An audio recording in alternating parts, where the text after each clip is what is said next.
난방비를 둘러싼 비리 의혹은 전국 곳곳에서 이어지고 매달 있습니다. 내는 돈이 제대로 사용되고 있는지 입주민들이 확인할 방법이 털어도 문제가 계속 발견되는 그야말로 비리 종합 세트입니다. 최근 서울의 한 아파트에서 난방비 비리가 불거지면서 아파트 비리에 대한 관심이 높아지고 있는데요.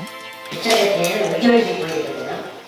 근데도 이렇게 불구하고 집행을 관리정보에 이렇게 맡겨야 되는데 파헤치는 게 못해서 문제지 실질적으로 얘가 한 어떤 의무심만 있는 것이지.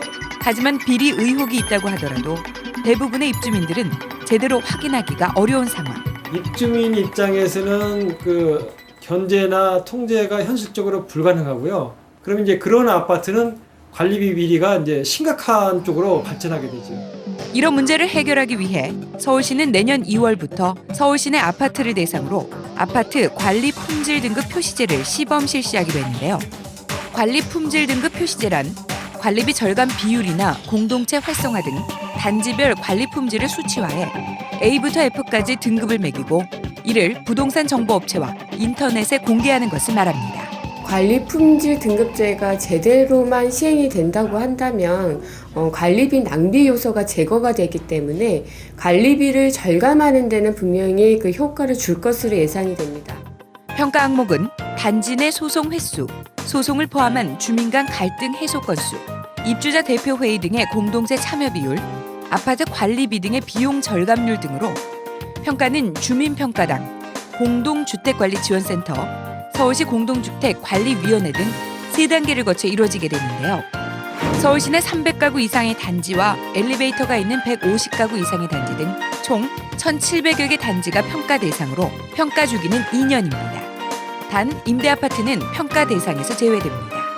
서울시는 관리 품질 등급 표시제를 통해 아파트 관리 비리를 개선하고 아파트 관리 품질을 높이겠다는 방침이지만 상대적으로 낮은 등급을 받은 아파트의 경우 집값 하락이 발생할 가능성이 높은 만큼 입주민들의 반발도 예상되는 상황. 영향을 많이 주겠죠? 네. 나름대로. 아무래도 뭐 좀 그게 등급이 좋다 그러면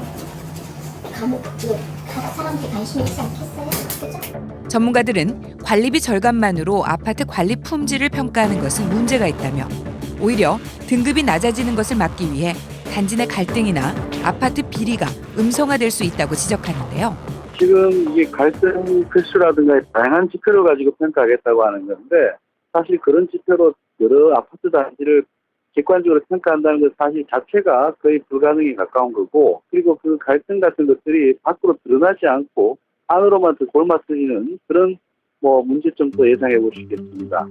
맑은 아파트 만들기 사업으로 추진되는 아파트 관리 품질 등급 표시제. 고착화된 아파트 비리 문제를 해결하는 열쇠가 될 수 있을지 관심이 모아지고 있습니다.